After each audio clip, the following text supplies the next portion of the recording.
Okay, so today we're going to be discussing 4 resin problems that you need to be aware of if you are laying resin-bound surfaces in any capacity, whether that's on driveways, pathways, or commercial spaces. We seem to be getting more and more phone calls from unhappy customers because of installers in the local area that aren't installing surfaces correctly.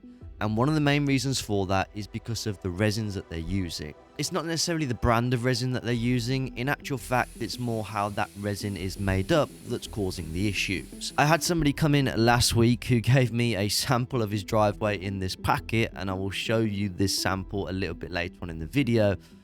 But it's absolutely shocking, and he's lost about £10,000 worth on his driveway from a poor quality install that's taken place. So let's address the issues here and how you can avoid them, regardless of whether you are an installer who lays resin-bound surfaces for a living, or even if you're a customer looking to have a resin-bound surface installed on your driveway, just so you know what the right questions to ask are at the point at which of a quotation taking place, so you can make sure that you get a proper surface installed. So let's begin with the first problem. Okay, so let's talk about resin kit sizes, but first we've got to contextualize this by talking about what actually goes into a standard resin mix. So you've got 4 25 kilogram bags of aggregates, so 100 kilograms of aggregates in total, with varying stone sizes, along with about 4 kilograms of binding quartz too. Now for every 100 kilograms of aggregates in a mix, the resin to hardener quantity should weigh in at 7.5 kilograms. We'll talk about the ratios between resin and hardener in just a moment's time for your standard kit size. But firstly, here are the reasons why it's really important to use a minimum of 7.5 kilogram kits. Firstly is the consistency of the mix. Fundamentally, the core characteristic of resin, which allows it to be troweled down in a compact and even manner, is based on how much of the sticky stuff, i.e. the resin, that you have bonding all of those aggregates together. Now, from a structural stability standpoint, in order for that surface to be successful, all of those aggregates must have resin coated on them, because that's the only way to guarantee that all of the aggregates have been sufficiently bonded together. But if they're not, because the size of the resin kit that you've used is too small,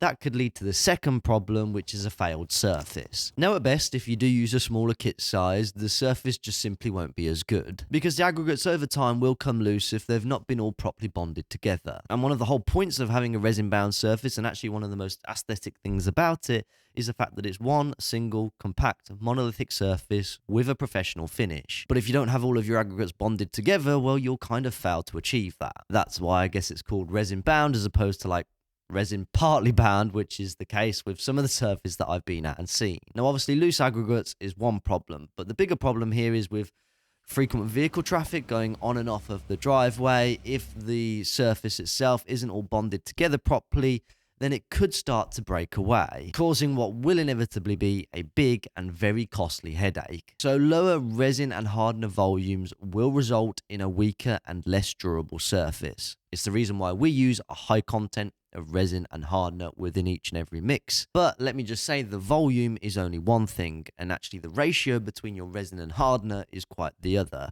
Which leads me quite nicely onto another problem that we seem to be seeing more often nowadays than ever before. Now, for those unaware, there are 2 core components to a resin mix. That's your resin and your hardener. And I think what has been deemed as acceptable over the years in the industry seems to have certainly changed a little bit, which, if I'm honest, is kind of a cause for concern. There is a little bit of a backstory to this, but back in 2021, there was a shortage of isocyanate, which is one of the core components that goes into making up hardener. And as a result, the prices of this stuff absolutely skyrocketed. Check back some of our old material costs from 2020 to 2021, and actually the resin system was 86% more expensive in 2021 than it was in 2020. Now that led to problems, because out of those 2 core components, the most expensive part to that resin system is actually the hardener, which is about 4 times more the cost than that of resin. Now, as a result of these price increases, manufacturers actually started to reduce the hardener content within their Part A and Part B resin and hardener mix, which I guess can only be as a result of 2 things. Number 1, in order to allow them to profit from the shortage, or number 2, allow them to better compete on price. But with that came a huge problem, because now I've seen resin systems from admittedly very reputable companies within the industry which have ratios as low as 1.4 to 1. Now, the issue with that is you're essentially using 40% less hardener than you are resin. which of course has some negative side effects. Number one, the surface is weaker because your hardener content is lower. Number two, the surface takes longer to cure, which can result in all manner of problems. In actual fact, one of the resin systems that we tested actually took nearly 3 days to cure, which leads me on to the third issue, which is you have a much higher risk of exposure to moisture. Now, the issue with that is when moisture actually works its way into a mix either during or post-install, because it's like a 2 or 3 day cure time on some of these systems. It can lead to blooming and microfoaming, which can just ruin the install altogether. So to combat all of these issues, I would certainly recommend a 1:1 resin and hardener ratio for your standard resin system. It's what we use and what we'll only ever use in order to ensure that our surfaces are strong and durable. This isn't an issue that we see as much of, but it is still an issue nonetheless, especially to an unsuspecting customer, but also to an unsuspecting installer who may be just installing resin for the first time. There are two different types of resins that you can use. You've got a UV stable resin and a non-UV stable resin, and the problem is within the non-UV stable resin. So let me explain. Here are two surfaces which we laid out in the yard. One with a UV stable resin and the other with a non-UV stable resin. When we first laid these surfaces, they both looked like UV stable resin had been installed. But after being exposed to sunlight for just a couple of weeks, you can see that the non-UV stable resin has discolored, almost kind of like yellowed in a way, which is a huge problem if you've promised a customer one color and then a couple of weeks later that install looks completely different to what they expected. Now, in my view, the only reason why I can see that installers would use a non-UV stable resin over a UV stable resin is because they're trying to cut costs, because the non-UV stable resin is about 25% cheaper. But trust me, it's worth the extra money on a better quality resin to ensure that you have a happy paying customer at the end of an install. But the color difference is actually just one of the issues with using a non-UV stable resin. The other issue, and perhaps even more problematic issue, is that it's far weaker than that of a UV stable resin. The reason being, UV exposure actually weakens a non-UV stable surface over time,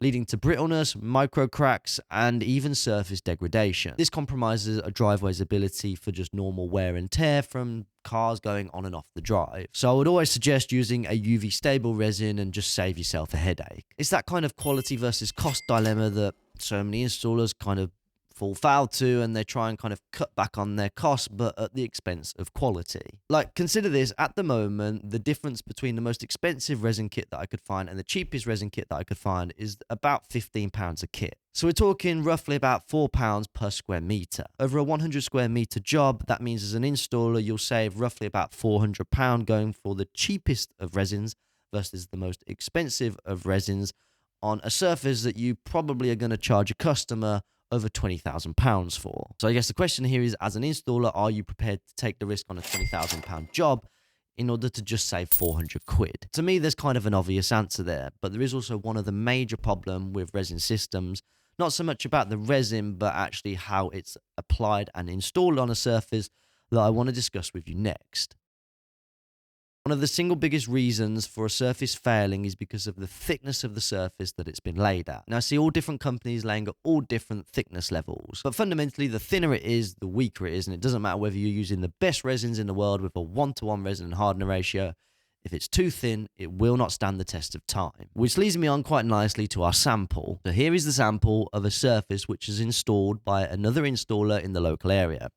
And I have this little tool here which tells me how thick this piece of driveway actually is. And I don't know if you guys will be able to see that on camera, but it's just a close-up. I don't know if that's going to focus or not, but you can see it's just over 7 mil. And what's worse is with this sample, you probably can't see it on camera, but you can literally see daylight through the aggregates, which is absolutely shocking. Like, if I'm honest, I could probably just snap this with my bare hands, which is no good quality resin product whatsoever. Now, the absolute minimum thickness for any resin-bound surface should be 3 times the size of the largest aggregate plus 10%. So the minimum depth for a surface should be at least 16.5 mil. And to be honest, we wouldn't even entertain laying a driveway at that thickness level. So for this customer to have their surface laid at just over 7 mil is just absolutely crazy. The installer clearly had bad intentions and was just looking to rip the customer off. And you can see that quite sadly with this bit of the surface, which is in my hand,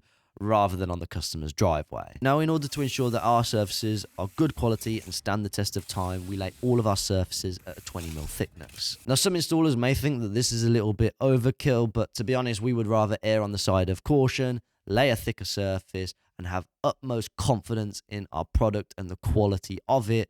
Also knowing that a customer is going to be happy not just at the point of install, but happy over the long term as well, when that surface does stand the test of time. So look, they are all the major issues that we're seeing right now with resin, specifically in the resin bound industry, but I'm always interested to hear more stories. So if you do have any, be sure to leave them down in the comment section below. We do also supply Rhino resin kits to the industry directly. So if you are interested in resin supplies and materials, then I will leave some contact details down in the description below as well. And whilst you're over here, YouTube thinks that you might find this video interesting next, so be sure to click on that now. Subscribe to the channel whilst you're over here. With that being said, I'll see you over in the next one.